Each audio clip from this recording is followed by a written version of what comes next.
सवाल पूछिए। आप दरभंगा में आए हैं, इतना ट्रैफिक जाम है, जब बारिश होता है तो पूरा जलमग्न। 20 साल से यही व्यवस्था है। 2005 से पहले तो रोड ही नहीं था, ट्रैफिक देखिए रोड 2005 से पहले तो रोड ही नहीं था। अब जो वीआईपी पार्टी के आए हुए हैं, स्थानीय विधायक 20 साल से हैं, अब क्या काम करें बिहार दरभंगा विकास के लिए, वो होना चाहिए। मेरा सवाल है,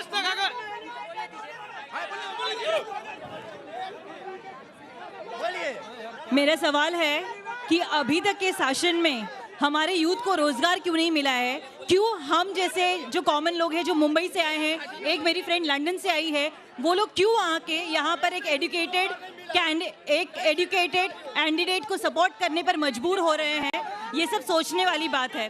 कैसे कहा कि यूथ को रोजगार नहीं मिला है? मैं तो चाहती हूँ कि बीजेपी की तरफ से तुम ही खड़े हो जाओ स्टेज पे। एकदम मंत्री साहब नहीं। मेरा सवाल ये है कि ये तेजस्वी यादव जो बोल रहे हैं कि हर घर नौकरी पे, इस पे इनका क्या रोड मैप है, मैं ये जानना चाहता हूँ। इस चीज पे किस नौकरी करेंगे? हर घर नौकरी की जो बात कर रहे हैं तेजस्वी यादव, मैं इन पे ये बात करना चाहता हूँ कि इनका। चलिए एक बार सवालों के साथ आगे चलते हैं।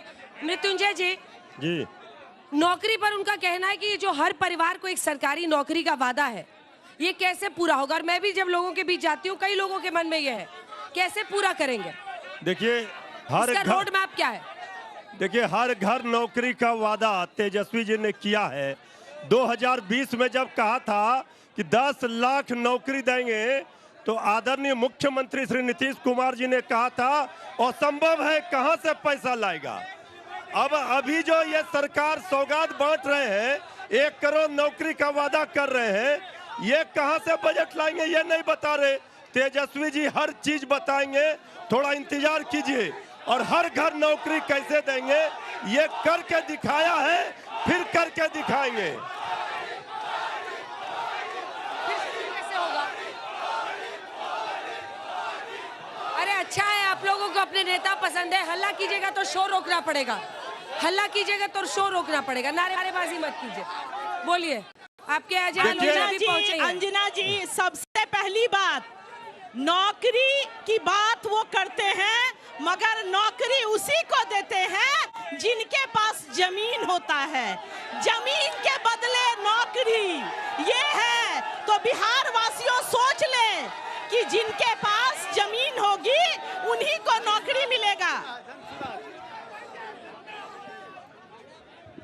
मैम, यहाँ पे जनसुराज के प्रत्याशी यहाँ खड़े हैं, वो तो ऑलरेडी रिटायर हो चुके हैं। अब आके उनको जो भावना है कि जन सेवा करे, जब उस समय वो सेवा में थे, आईपीएस अधिकारी थे, उस समय दरभंगा को क्या किए? मैं उनसे सवाल पूछना चाहता हूँ कि आखिर वो दरभंगा को क्या करना चाह रहे हैं। सबसे बड़ी मुद्दा है। दूसरी मुद्दा, महागठबंधन के यहाँ तिवारी जी है, उन्होंने किस प्रकार उहापोह की स्थिति में आकर जॉब की बात किया तेजस्वी यादव ने। आखिरकार उनके पास कोई डाटा है, कोई सर्वे है कि हर एक परिवार? मेरा सवाल है जनसुराज के कैंडिडेट प्रशांत किशोर जी से। कैंडिडेट नहीं है वो, जवाब इनसे चाहिए। आज जनसुराज कहती है तेजस्वी 7वीं फेल है, सम्राट चौधरी 9वीं फेल है, कुछ भी फेल है। मेरा उनसे सवाल है कैंडिडेट से कि बिहार के विकास में ये 7वीं फेल, ये 7वीं फेल या 9वीं फेल का क्या मुद्दा है? आज प्रशांत किशोर जी वो कैंडिडेट है, बस बोले हैं टीआरई फोर्स जब आए हुए थे, जब शिक्षा सवाल तुम लोग का हो गया, तुम लोग का हो गया। मेरा सीधा क्वेश्चन, मैं आम जनता हूँ, क्या बिहार में दारू उन्होंने बंद किया है? क्या सारे आम बिक रहे हैं? शराबबंदी पर सवाल है, शराबबंदी पर सवाल है उनका कि क्या वाकई शराब बंद है? अंजना जी, शराब कौन पर मिलता है? शराब बहुत बड़ी कुरीति है और निश्चित तौर पर एक महती प्रयास आदरणीय नीतीश कुमार जी ने नशाबंदी, बिहार को नशा मुक्त बनाने के लिए किया। और लगातार राज्य सरकार, नीतीश कुमार का शासन वो शासन है जो कानून के शासन में विश्वास रखता है। और अगर कोई शराब का मामला हो या किसी अन्य अपराध का मामला है, अगर कोई दोषी होता है तो वो दंडित होता है। उसको संरक्षण देने के लिए जदयू और भाजपा के किसी नेता का फोन नहीं जाता। तेजस्वी जी आए थे दरभंगा ग्रामीण में, उन्होंने कहा कि दरभंगा की जो 3 बड़ी मिलें हैं, चीनी मिल, उनको मैं खुलवाऊंगा। 1995 में सबसे पहले लोहट बंद हुई, 1998 में दूसरी रैयाम बंद हुई और 2000 में बंद हुई हमारी सकरी। ये तीनों मिल उनके राज्य में बंद हुई। अब वो उन पर कैसे विश्वास करें कि वो खुलवा देंगे? चलिए 2-3 सवाल इधर से लेते हैं। जेडीयू प्रवक्ता से मेरा सवाल है कि अभी तक टीआरपी 4 क्यों नहीं दे रहे हैं? जब अगर देना ही नहीं है उनको तो इतना दिन से स्टूडेंट पे लाठीचार्ज क्यों करवाया? अच्छा ये बताओ, ये जो रात में तुम ये चश्मा पहनो, इधर आओ इधर आओ। मुझे बस इतना पूछना है, जो काम 5 साल में नहीं हुआ वो 2 महीने में कैसे हो रहा है? बस नीतीश जी के पार्टी से इतना ही पूछना है। मतलब इतने साल तक नहीं किया और लास्ट में सारा काम कर सब। मैं अति पिछड़े कास्ट से आती हूँ। लोग अभी बहुत सारे सवाल उठा रहे हैं कि नौकरी कैसे देंगे, एनडीए की सरकार कैसे। मैं खुद बीजेपी से निकल कर आई हूँ, अति पिछड़ी से आती हूँ। मैं जॉब रहते हुए बीजेपी की सरकार, मेरे रामचंद्र विधायक ने हमें जानबूझ कर मुझे नौकरी से बर्खास्त किया है, जबरदस्ती। चलिए जवाब दीजिए। 2 सवाल उस कोने से लेते हैं, बीच में जगह दीजिए। सवाल है मैम, बिहार में मुस्लिम 18% है, लेकिन मुस्लिम को डिप्टी सीएम घोषित नहीं किया गया और मुकेश सहनी सहनी समाज 2.5% है, उसको डिप्टी सीएम घोषित कर दिया गया है। तो आरजेडी ये सवाल एकदम तिवारी जी को पसंद नहीं आता, फिर भी ये लोग पूछ रहे हैं। तिवारी जी, हमको सब सवाल पसंद आता है, जनता का सबका जवाब देने के लिए पूछ रहे हैं कि 18% वाले को डिप्टी सीएम क्यों नहीं अनाउंस किया और ये आपने 3.5% वाले साहनी जी को क्यों डिप्टी सीएम बनाया? हमने तो हमारे नेताओं ने कह दिया है कि और डिप्टी सीएम बनाए जाएंगे। अल्पसंख्यक भाइयों कि अन्य समाज से बनाएंगे। अल्पसंख्यक भाइयों नेम अनाउंस नहीं किया गया है। अल्पसंख्यक भाइयों को हम आश्वस्त करते हैं कि डिप्टी सीएम बनाया जाएगा। 23% मुस्लिम आबादी है इन इलाकों में और अलीनगर की सीट देखिए तो 25% वहाँ ब्राह्मण है, 23% वहाँ पर मुस्लिम है। उस लड़के का जो सवाल था उसका जवाब दी जा रही हूँ। उस लड़के का सवाल था कि 5 साल में जो काम नहीं हुआ वो आखिरी के 1-2 महीने में जल्दी जो हो रहा है कैसे हो रहा है? जी, ये देखने का चश्मा है अपना। ये लगातार आदरणीय नीतीश कुमार जी काम कर रहे हैं और काम क्या है वो देख लीजिए नजर घुमाकर। ये विकास की असली अवधारणा है कि हजारों की संख्या में पुरुष बैठे हुए हैं और बिहार की बेटियां सुरक्षा प्रदान कर रही हैं। और एक और चीज अंजना जी, अभी मैं कहना चाहूंगी कि एक युवा बहन ने पीछे से कहा कि मैं महाराष्ट्र से आई हूँ, एक ने कहा मैं लंदन से आई हूँ। तो मैं एक बात कहना चाहूंगी कि कितना सुरक्षित है बिहार कि लंदन और महाराष्ट्र से यहाँ लोग आ रहे हैं। अरे जिसका घर है वो तो आएगा ही ना अपने घर। उन्होंने कहा कि आप फॉर्मर डीजीपी हैं, आपने डीजीपी रहते हुए क्या काम किया था? बच्चा पूछ रहा है काहे वोट दे आपको कि अब रिटायरमेंट के बाद टिकट पर चुनाव मैदान में उतरे। डीजीपी रहते हुए, आईपीएस रहते हुए आपने क्या किया? उन्होंने सवाल किया था आप आईजी थे तो क्या किया? आज जो ट्रैफिक में 1 वे सिस्टम लागू है, ये 2012 में मेरे रेजिम में मैंने ही शुरू कराया था। ये मेरा योगदान है और उस ट्रैफिक व्यवस्था में उस समय के बाद आज तक कोई ज़्यादा फेरबदल नहीं, कुछ इम्प्रूवमेंट नहीं हुआ। इसीलिए मेरे भाई मेरी बात सुनो।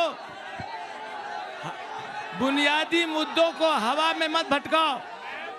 राजनीति में शुचिता का प्रतीक है जन सुराज, राजनीति में शुचिता का प्रतीक है, सादगी का प्रतीक है और दरभंगा के बुनियादी सवालों का जवाब सुनना पड़ेगा, मांगना पड़ेगा। जल जमाव की समस्या है, ट्रैफिक की समस्या है, बताइए। ठीक है, पानी नहीं, सवाल इस बच्चे का पानी नहीं है, कैसे बुनियादी सवाल, बुनियादी समस्या का समाधान नहीं। और एम्स की बात करेंगे और हवाई अड्डे की बात करेंगे। मेरा एक क्वेश्चन है, संजय सराब की 20 साल से यहाँ पे विधायक रह चुके हैं, आज तक यूनिवर्सिटी के छोड़ के एक भी ग्राउंड नहीं है, बच्चे के भविष्य के खिलवाड़ हो रहा है। बहुत अच्छा। कोई भी नेता यहाँ चीनी मिल की बात नहीं करता, अशोक पेपर मिल की बात नहीं करता, कुछ नहीं करता तो वोट कैसे? के लिए एक सवाल। वोट कैसे दो? मैम नागरिक के लिए अरे आप ही बोलिए। बिहार का विकास जब तक नहीं होगा, जब तक करप्शन मुक्त नहीं होगा। मैम तेजस्वी यादव जो क्लेम करते कि 3 करोड़ फैमिली को हर रोजगार मिलेगा, तो उतना बजट में पैसा भी नहीं मिलता। जो पैसा लाइएगा, जवाब दीजिए। अरे सब चीज का व्यवस्था होगा, सब चीज का व्यवस्था होगा। जब नौकरी का वादा तेजस्वी यादव जी ने किया है, उसको पूरा करके दिखाया है, फिर पूरा करके दिखाएंगे। पैसा कहाँ से आएगा पूछ हमने रहा तो है। कह दिया कि 10 जो लाख बजट नहीं है उतना से ज्यादा तो उसमें लग जाता है। ये पैसा कहाँ से ये लाएंगे? देखिए वजह लोग जो आए हैं। एनडीए वाले, ये क्या है? ये जो क्या है? एनडीए वाले सौगात बांट रहे हैं, ये पैसा कहाँ से लाएंगे? ये पहले बताइए, इनसे पूछिए। हम लोग यहाँ पर बहुत खुश हो रहे थे कि हम लोग जनता लोग ट्रैफिक में फंसते हैं। आज अच्छा हुआ नेताजी फंसे हैं।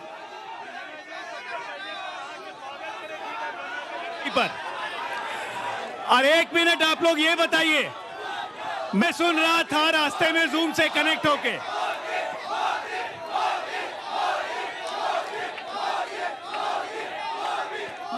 बोलिए। मैं बस ये कह रहा हूं, एक बात, अगर सुरक्षा रहेगी, अगर सुरक्षित रहेंगे तो दरभंगा भी आगे बढ़ेगा, बिहार भी आगे बढ़ेगा। इसी दरभंगा में ISI मॉड्यूल था, कोई नहीं बोलता है।